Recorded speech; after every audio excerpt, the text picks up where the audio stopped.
자, 이어서 3번 문제 나가는데 3번 문제는 매우 쉽죠. 그러니까 이유가 뭐야? 라고 해보면 가장 중요한 게 함수의 식 대신에 그래프를 줬어요. 대신에 이 그래프 안에도 미정계수가 없죠. 그러니까 이 예고는 단순하게 읽어내기만 하면 된다는 뜻이야.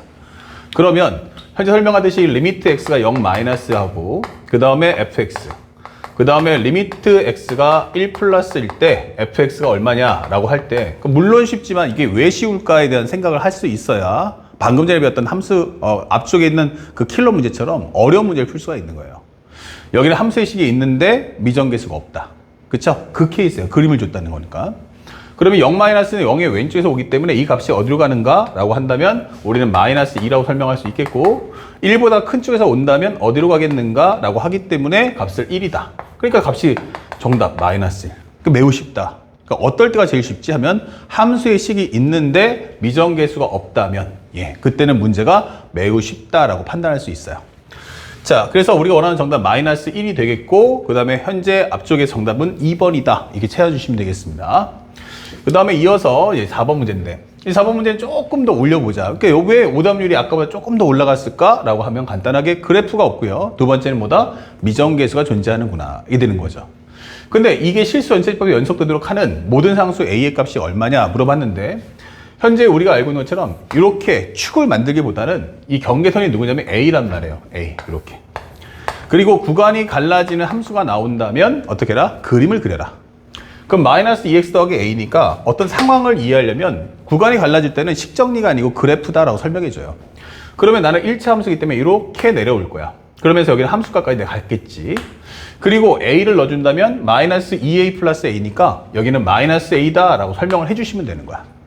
자, 그 다음에 문제를 풀어주는데 현재 이 다음 과정은 뭐죠? 하는데 여기는 ax-6이야. 그러면 a라는 게 어떻게 돼요? 양수일 수도 있고 음수일 수도 있겠지. 나도 잘 몰라요. 그럼 간단하게 이제 꼴만 이런 식으로 대충 그려주시면 됩니다. 꼴만. 그러면 여기다 a를 넣는 순간 여기는 a제곱 마이너스 6이다 설명하시면 되죠. 그리고 각각이 여기는 1차 함수. 그러니까 다항 함수니까 자신이 맡은 구간에서는 연속이고 미분 가능. 하지만 여기는 연속만 물어봤으니까 연속. 여기는 a가 0이면 상수함수. 그리고 a가 0이 아니면 1차 함수. 그렇죠? 그럼 나는 다항함수. 그러면 실수 전 구간에서 나의 구간에서는 항상 연속이다. 이 되는 거예요. 그래서 이게 연속이 된다는 건 결국 여충돌하는 과정이 맞물려야 되니까 a제곱 마이너스 a가 마이너스 6이고 현재 a제곱 플러스 a 마이너스 6은 0이다. 푸시면 돼요. 만약에 쉽다라고 하면 그냥 근을 구하셔도 되겠고 그 다음에 어렵다라고 하면은 바로 근각계수 관계 통해서 마이너스 1, 정답 1번을 체크하시면 되겠습니다. 아시겠죠? 그러면 보통 아까보다 문제가 쉽네 라고 생각이 든다면 그 이유는 바로 함수의 식을 주기 때문이다. 그리고 3번과 4번의 차이점은 미정계수가 없을 때는 값만 유추하시고 그 다음에 지금처럼 미정계수 있을 때는 함수의 값을 줄 테니까 함수값, 미분값, 적분값, 극한값 이렇게 값을 줄 테니까 그 상황을 통해서 미정계수를 구하자라는 게 본질이라는 사실을 잊지 마십시오.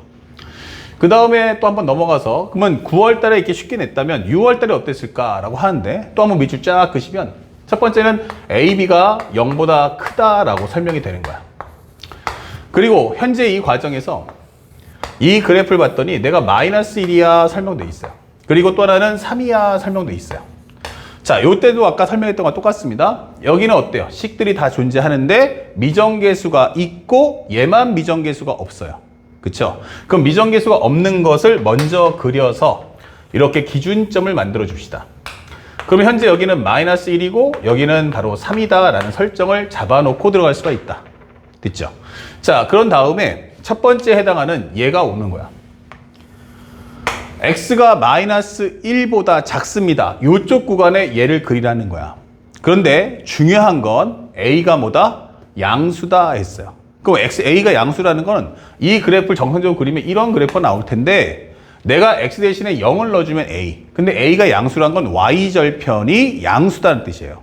그러면 사실은 이 그래프를 만드는 방법은 이렇게 오든지 아니면 이렇게 와줘야 되는 상황인 거지. 맞죠? 자, 그런데 현재 우리가 알고 있는 이 그래프 상태에서 보는 겁니다. 이렇게.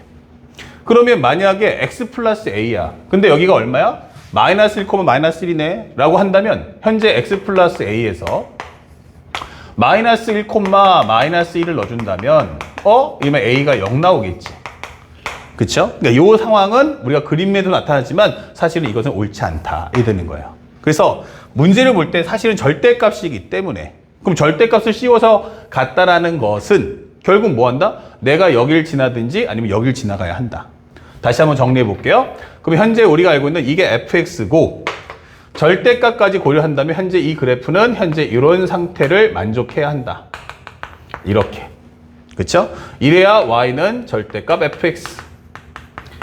그렇다면 현재 이 상태에서 만약에 fx가 온다면 이게 되는 거예요. 위에 있는 함수가 온다면. 그럼 x 플러스 a가 온다는 건 내가 직접 여기서 이렇게 오든지 아니면 이렇게 와야 한다. 이게 되는 거죠. 알겠습니까? 그런데 정리해보니까 첫 번째 과정이면 이게 맞다면 현재 요거하고 현재 요 과정을 같이 생각해 볼 수 있어야 돼. 절대값이 꺾여서 올라가니까. 그럼 만약에 이런 그래프면 그래프가 이런 식의 그림이 나올 거고 요 그래프면 바로 이렇게 내려오는 상황이다. 이게 되는 거죠. 자, 그렇다면 첫 번째 요것을 다시 원래의 함수식으로 오는 겁니다. 원래의 함수식으로 온다면 경우의 수는 이렇게 두 군데가 생기겠구나. 1번, 2번 이게 되는 거죠. 그럼 1번의 경우는 y는 x 플러스 a가 첫 번째는 우리가 알고 있는 것은 무엇입니까? 바로 나는 현재 마이너스 1,1을 지날 때 두 번째는 마이너스 1, 바로 마이너스 1을 지날 때다 라고 설명하시면 되겠어요. 그러면 정리해 주는 값은 1은 마이너스 1 더하기 a니까 a가 2가 되는 게 맞고요. 그 다음에 여기에서는 기본적으로 마이너스 1은 마이너스 1 플러스 a가 되기 때문에 이것은 a가 0이다 라는 설정이 나오기 때문에 이것은 올바르지 않다 라고 찾아주시면 되겠습니다. 그 다음에 두 번째는 bx 마이너스 2다 라고 설명했어요. 그러면 이 그래프는 무조건적으로 어떻게 된다? 여기서 출발을 할 거다 이런 뜻이에요. 여기서 출발할 거다. 그럼 b가 양수면 이런 식으로 b가 음수면 이런 식으로 나올 거야. 맞죠? 그런데 만약에 그러면 첫 번째는 여기 연속이 된다면 여기가 이렇게 지나가든지 그래서 이쪽에 그래프를 그려오든지 아니면 여기가 절대값이 같아지기 때문에 여기가 바로 마이너스 3이 나오겠구나 이게 되는 거예요. 그래서 우리가 알고 있는 두 번째 과정은 y는 bx-2다 라고 한다면 첫 번째 과정 현재 나는 3,3을 지나든지 아니면 두 번째는 3,-3을 지나야 되는 설정이다 라는 걸 알 수 있죠. 자, 그래서 값을 넣어준다면 3이라는 것은 3b-2가 그러면 b라는 것은 3분의 5가 나올 거고 그 다음에 여기 3,-3이면 마이너스 3은 3b-2고 정리하시면 b는 마이너스 3분의 1이기 때문에 양수 ab에는 위배 이게 되는 거죠. 그래서 우리가 원하는 a, b 값을 찾을 수가 있다 이게 되는 거예요. 그래서 a가 얼마 나온다? 2. b는 현재 3분의 5. 그래서 a 플러스 b라는 것은 3분의 11이다. 이렇게 문제를 마무리하시면 됩니다. 아시겠죠? 그래서 절대값이 나오면 반드시 그림을 통해서 상황을 파악하시고 대신에 연산은 fx로 가야 되니까 이 절대값에서 연속되려면 기존의 함수인 fx에서는 어떤 상황을 맞이해야 될 것인가 라는 상황 정리를 뽑아 오시고 나머지는 이제 함수에 입력을 해서 미정계수를 구해주면 마무리가 되는 겁니다. 아시겠죠?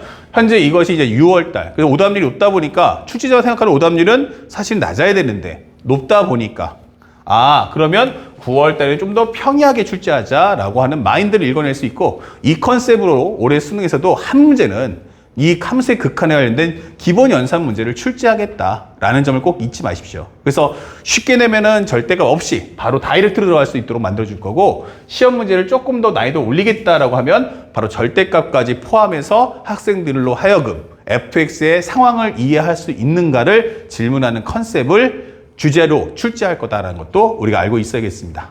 아시겠죠? 자, 여기까지 이제 함수의 극한 설명을 모두 마치도록 하고 이제 바로 연결해서 이제 미분 과정도 한번 설명을 따라가 보도록 하겠습니다.